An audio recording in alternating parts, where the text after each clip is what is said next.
हाय दोस्तों, मैं एडवोकेट मोहित कठेरिया और आप देख रहे हैं मेरा यूट्यूब चैनल कानून का ज्ञान में आपका स्वागत है।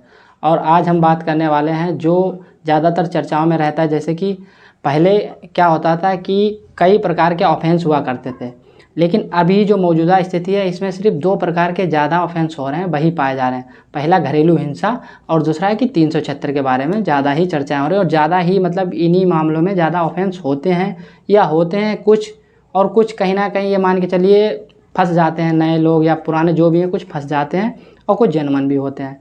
तो जो लोग इसमें फंस जाते हैं वो हमारा वीडियो समझें और कोशिश करें कि बच जाएं इस स्थिति से।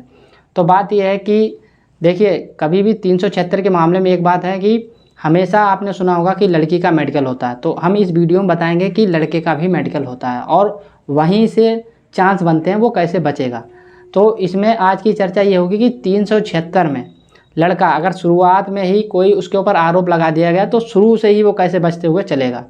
बात ये, मानो कि कोई लड़का लड़की है या किसी औरत ने, महिला ने, लड़की ने, किसी ने भी किसी भी पुरुष पर, मानो कि कोई बी नाम की महिला ए नाम के पुरुष पर 376 लिखा दिया, आरोप लगा दिया। अब लड़का क्या करेगा? थाने जाएगा तो दरोगा भी कहते हैं हाँ ठीक है, उसने कहा है तो तुम्हें हम डालेंगे जेल में, ठीक है वहाँ पर पहुँच जाओ थाने पर।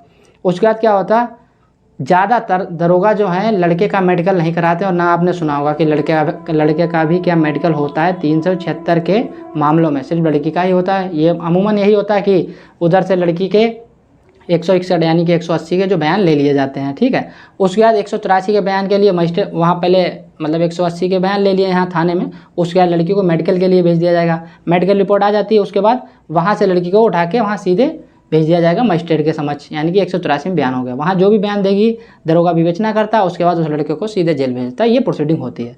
पर यहाँ पर अगर आईओ चाहें तो एक लिखित में प्रार्थना पत्र दे। ज़्यादातर ये बताया गया है हमारे कानून की विधि में कि अगर कहीं पर भी ये रेप कमिट माना जाता है तो उस पुरुष को पकड़ो और 16 किलोमीटर की परिधि में अगर कोई भी ऐसा हॉस्पिटल, तो उसका सबसे पहले परीक्षण होना चाहिए, मेडिकल उसका होना चाहिए। तो कभी कभार ये आरोप लगा दिए जाते हैं पुरुषों पर कि इस व्यक्ति ने हमारे साथ 376 कमिट किया है, तो जब मेडिकल रिपोर्ट होगी तो उससे कई चांस होते हैं बचने के। जो जेन्युइन ऐसा है कि नहीं करता कोई व्यक्ति और उसे झूठा फंसाया जाता है, तो वहाँ पर एक पॉइंट बनता है। क्यों, वो बात करेंगे। देखिए, 376 की डिफिनेशन बिल्कुल अलग अलग है। जो जैसे हम जो चार्जशीट में पढ़ते हैं, जैसे लोग यहाँ पर कहते हैं कि कुछ मामला मेरे साथ, किसी महिला का मेरे साथ गलत हुआ, तो यहाँ पर कानून की भाषा में ये कोई मतलब ही नहीं गलत हुआ या मेरे साथ उसने बुरा किया, इसका कोई मतलब, आप सीधी बात बोलो।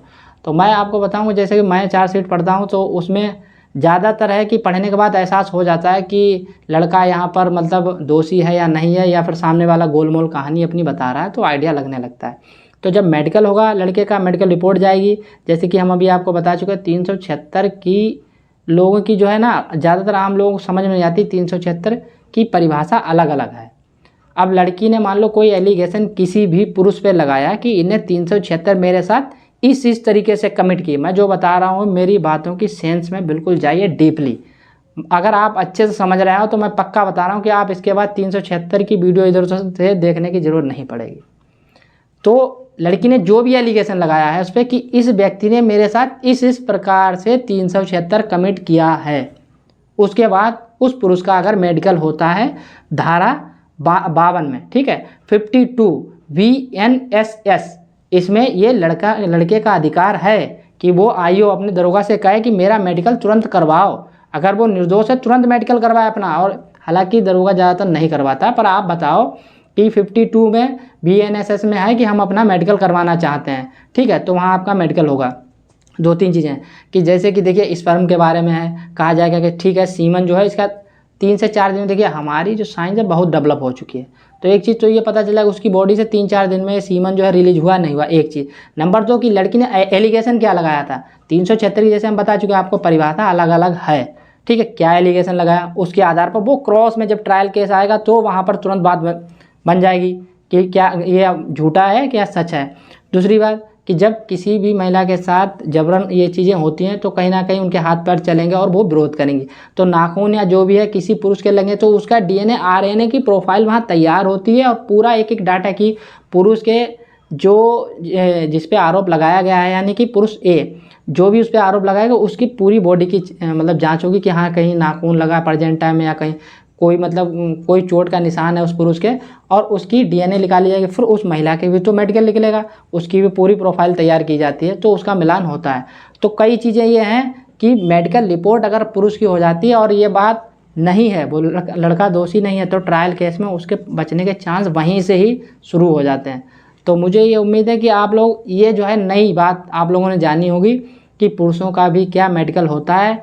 और अगर कोई दरोगा नहीं कराता है तो आप स्वयं कहो, क्योंकि आप देखिए दोषी नहीं हो, अभी आप पकड़े गए हो, आप अभी अपराधी नहीं कह सकते, अभी आप पकड़े ही गए हो, ठीक है। आपको उसमें मुलजिम नहीं कहा जाएगा, ना तो आपको सज़ा पड़ी है।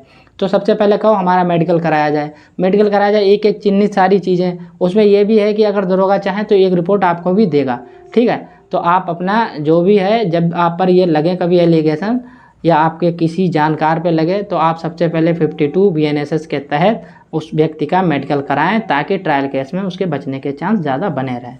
तो आपको ये वीडियो और ये जानकारी नई अगर लगी है तो आप कमेंट ज़रूर करें और सब्सक्राइब करें, और कमेंट करके बताएं कि वीडियो कैसी लगी। थैंक यू, धन्यवाद।